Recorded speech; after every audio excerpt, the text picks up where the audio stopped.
আসবো, এই সবে তো এসেছি তোমাদের সঙ্গে দেখা করতেই, তোমাদের সঙ্গে আড্ডা দিতেই এসেছি। আস যা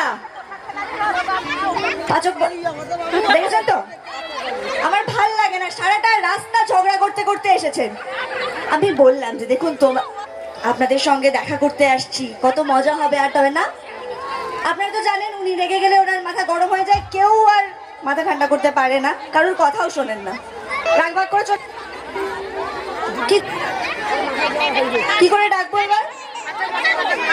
সব সময় মানে মেজাজ একেবারে তিরিক্ষি হয়েই আছে, কারোর কথা শোনেন না। পাঁচক পাশে চলে গেলেন তো, কি করে ডাকবো এবার বলো? তাহলে একটা গান গেয়ে ডাকবো, মানে চেষ্টা করবো যদি একটু রাগটা কমে যায়।